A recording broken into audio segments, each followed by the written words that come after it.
Bonjour à tous, c'est parti pour un deuxième match avec Marduk Kalia en ladder, en espérant que ça se passe un peu mieux que le premier contre Esper Hero. On va voir contre quoi on joue cette fois. Donc là, on a une mode départ pas trop mal, hein, avec un drop à 1, drop à 2 et un late game qui peut être vraiment pas mal. On a nos terrains, c'est une main correcte. Donc c'est lui qui commence. Zombie. Ok, ça fait longtemps que j'ai pas joué contre ça, mais pourquoi pas. Donc là, la question est-ce qu'on se prend deux? Pas. C'est vrai, je me rappelle plus trop ce qu'il y a dans le deck zombie et je vais perdre 2 pour faire choc au tour 1. Mais ça fait longtemps que j'ai pas joué contre un deck zombie. Ah, il y a lui aussi. Lui, il est vraiment pas mal. Donc si je le choque pas, il va être 2-2. Et s'il tue notre Bishop of Wings, il va vite être hors de contrôle. Donc je pense que je préfère passer à 15 et le tuer maintenant. Je vais passer après à 13, donc ça fait un peu mal. Mais on a une super carte au tour d'après. On va espérer qu'il n'ait pas de removal en main. Du moins pas de Cast Down ou de Legion's End. S'il attaque, je sais pas si on bloque. On a un peu peur de choc et Lightning Strike aussi. Il attaque. Vu qu'il n'a pas fait de Cast Down ou Legion's End,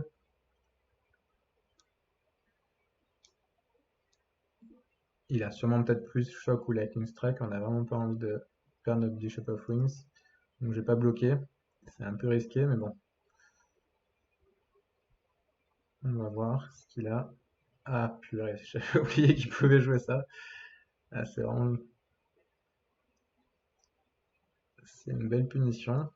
Mais bon, on va essayer de faire avec. On a pioché une Ira qui peut faire la différence quand même. Mais ça va être compliqué de battre son Spawn of Mayhem. C'est un peu le désavantage quand on rencontre un deck qu'on connaît pas, on sait pas trop ce qu'on peut se prendre et du coup on joue pas forcément autour des bonnes cartes. Là il attaque pas avec son 2-2, c'est un peu normal. Espérons qu'il en ait pas un deuxième. Ça va. Qu'est-ce qu'il a d'autre? Et une 2-1. Pas une mauvaise draw, on voulait avoir une carte à jouer ce tour-ci. Tour d'après, on va pouvoir faire une Mira, gagner 4 et refaire un ange, regagner 4. Si bien sûr il n'a pas de Dream donc on n'est pas trop mal. On va voir ce qu'il a.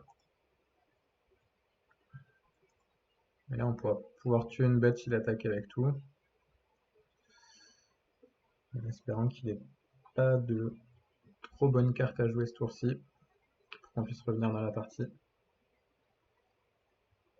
Attaque avec son 4-4, donc c'est bon signe. On va pas bloquer, on va passer à 5. Ah, un deuxième, un petit peu embêtant. Alors qu'est-ce qu'on fait? Tour d'après, on va passer à 3. On va jouer l'Ira, passer à 7. Ah oui, du coup, si je veux avoir. Si je voulais avoir un ange du coup en attaquant et en gagnant 4 avec l'Ira. Malheureusement, je pourrais pas avoir l'ange. Donc, je suis à 3, je passe à 7, je passe à 11. Il faut sûrement tuer une bête en fait. Soit une 2-2. Ouais. J'espère qu'il va pas bloquer, mais à mon avis il va bloquer. Mais bon, on n'a pas trop le choix. On joue l'Ira, on espère qu'il n'a pas de solution. On attaque. Et on voit ce qui se passe. Ouais, il va bloquer, je pense. Il est en train de la lire. Il est en train de se dire, oh là là, mais si je le tue pas, avec Bishop of Wings, il va gagner 4 points de vie, il va remettre un ange. Donc, je pense qu'il va bloquer. Et il est en train de lire nos cartes là. Mais lui aussi, ah, il laisse passer. Ça fait bien plaisir. Du coup, la super interaction, je regagne 4. Donc j'ai gagné 5 points de vie ou plus, donc j'ai gagné 8 points de vie ce tour-ci. Du coup, il y a son effet qui se déclenche. Je mets un ange en jeu. Et comme j'ai un ange qui arrive en jeu, bah, je gagne 4 points de vie. Donc là, même s'il gère mes anges, je réussis l'effet de Bishop of Wings où je mettrai un token 1 en jeu. Donc là, on est vraiment pas mal là. Bon, faut quand même se méfier parce il a son spawn 5-5. Donc là, on peut attaquer a priori avec les 3 anges, hein. On va gagner plein de points de vie. Lui, il peut passer 6-6, donc il faudrait qu'il double bloc ici pour pouvoir le tuer. Mais j'en tuerai un. Non, il peut pas faire ça en fait. Il est obligé de jumper. Ah oui, il est K10 en fait. Donc, ouais, ça va être la sauce avec les 3 anges. Et on peut booster notre Respondent Angel si besoin. Et oui, concède parce qu'il est obligé du coup de jump bloquer mes anges. Tuer juste peut-être l'ange 5-5 et derrière je regagnais 14 points de vie, je mettais des anges. Donc là on a une belle démonstration du deck, on a vu qu'on a un peu souffert en début de partie parce qu'il a une sortie très agressive, mais grâce à la puissance de Resplendent Angel et Lyra, on a gagné cette partie assez facilement sur la fin. Alors, qu'est-ce qu'on rentre? Donc, j'ai rentré une disfigure pour gérer ses bêtes de départ, Devote Decree qui gère bien son deck, et après on n'a rien d'autre à rentrer, hein. Flame Sweep, remarque, c'est pas si mal. Ouais, c'est bien en fait, il a l'air d'avoir beaucoup de bêtes à 2 d'endurance. Commanded Red Horde, ça a l'air pas terrible. Du coup, Doom Whisper est un peu moins bien. Qu'est-ce qu'on peut virer? Legion's End, ça a l'air correct. Ça a pas l'air terrible. Il va y avoir pas mal de créatures. On préfère des anti-bêtes qui ciblent. Et on va virer un drop un peu élevé. Les anges sont pas mal quand même. Chalet, ça bloque pas son Spawn of Mayhem. Là, pour moi, c'est soit un Chalet, soit un Doomwhisper ou un Hellkite. Doomwhisper, c'est gros.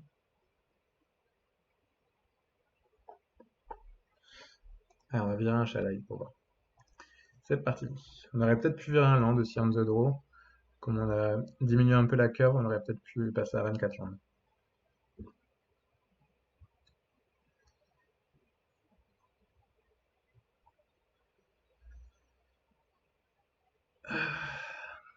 On est on the draw. Il nous manque le noir, mais on a un temple. Et derrière, on a 2 bons anti-bêtes et des bonnes créatures derrière. Vu qu'on est on the draw et qu'on a un temple, on laisse 3 chances d'avoir un noir autour d'eux. Ça me paraît pas mal. On va garder. Mais ça peut vite mal se passer. Surtout contre un deck aggro. Il aime lui gagner. Une bonne sortie de sa part. C'est parfait ça. Alors, est-ce qu'on ferait pas une direct disfigure? Ça me paraît bien. Le temps qu'on pourrait le faire tour 3 vu qu'on a des tours 4. C'est pas gênant. Donc c'est parti. On le fait direct au cas où il a un boost. Ça m'étonnerait, mais bon. Ça apporte pas grand-chose de le faire à son tour.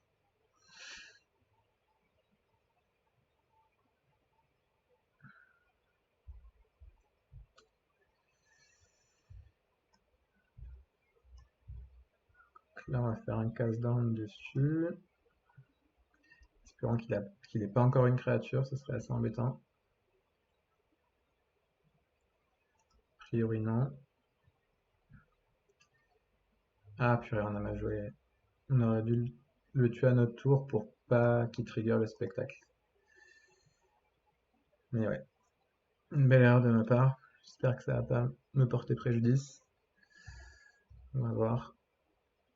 Ah, purée. Ouais, une belle erreur qui me fait perdre. faut quand même qu'il ait des landes, hein, mais ouais, une belle heure qui va me faire perdre, je pense. On va voir. On n'a pas dit notre dernier mot quand même. Donc, qu'est-ce qu'on a envie d'un land? Là, on va jouer Seraph. Ça permet pas de perdre de points de vie et d'avoir un Doom Whisper au prochain tour. Ça me paraît pas mal. Allez.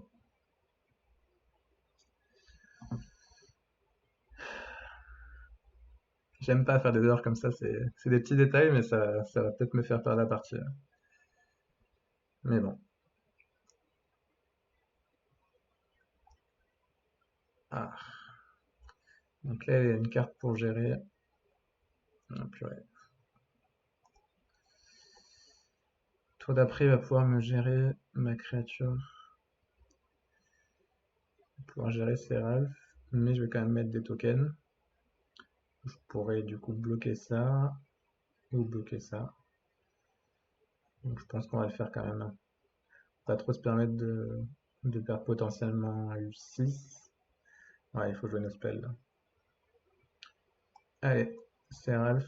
Donc là, le petit avantage de Seraph, c'est de laisser quelque chose derrière même s'il meurt. Doom Esper derrière Espérance, ça permet de bien bloquer. Au pire, ça va être aidé contre le Knight, hein, tant pis. Là, je bloque, hein, je pense. J'ai pas envie de prendre des dégâts.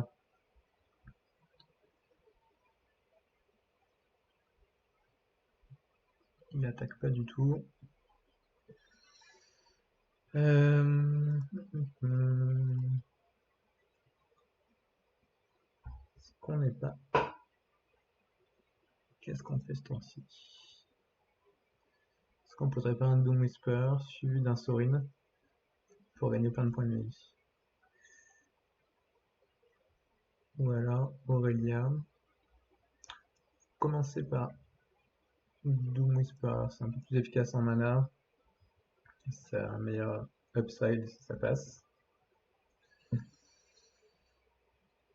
On va pas bloquer, je pense, le Knight s'il attaque. Ou alors avec un token à voir. Espérant qu'il n'ait pas de cast down, des cartes comme ça. Le spawn of name, c'est pas très grave. Il a trample, ouais. Ok.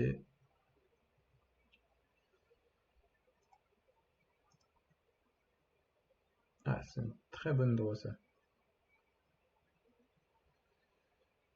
Donc, je ferais bien Sorin plus 1, je gagne 7.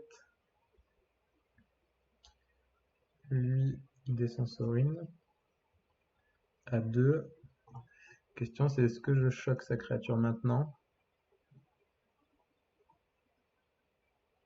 Ou je pense qu'il y a des chances qu'il active là. Ouais, on va garder le choc. On va essayer de le trixer.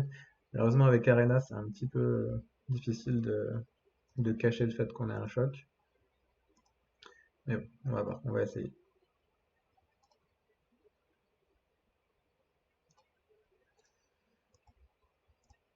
Plus 2, je joue mon land et je passe vite.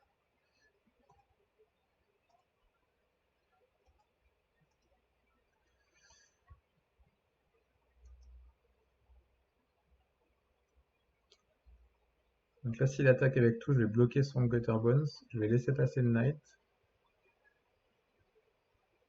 Ah, ouais, ça c'est très embêtant ça. Illusion's End. Ouais, on peut pas faire grand chose. Hein. Et du coup, on va sûrement être obligé de tuer le Gutterbones, malheureusement, pour protéger notre Sorin.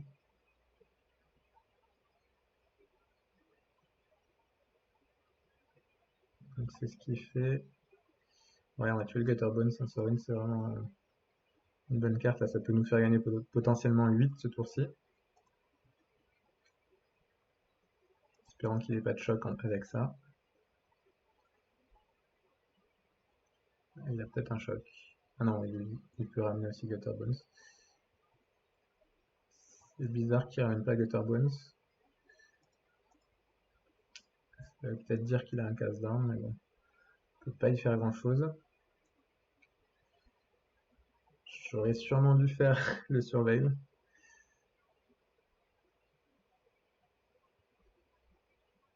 Mais bon.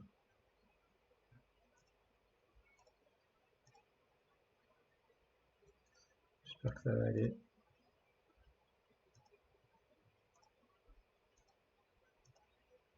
Ouais. Voilà, on est plutôt bien, je pense, hein.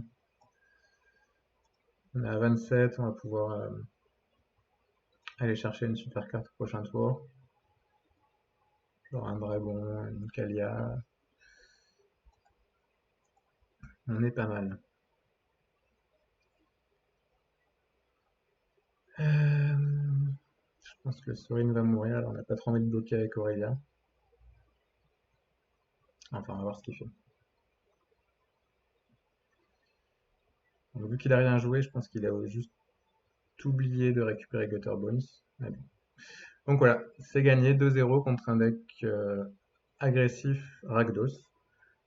Ça a l'air d'être un assez bon deck, mais les anges ont eu raison de son deck. Donc on a bien vu la puissance du deck à la game 1, vraiment avec l'interaction Bishop of Wings, Resplendent Engine avec Lyra, ça a mis plein de tokens, ça nous a fait gagner peut-être 15 ou 20 points de vie. Contre les decks aggro, ça fait vraiment gagner directement. Et on a vu en plus qu'on avait Command of the Dread Horde pour ramener tout ça si jamais il gérait ce qu'on avait fait. Et voilà, game 2, bon, on a eu une assez bonne sortie et nos créatures volantes ont eu raison de lui. Voilà, merci pour avoir regardé cette vidéo et je vous invite à regarder les suivantes avec du coup des matchs avec Mardou, Kalia. Merci.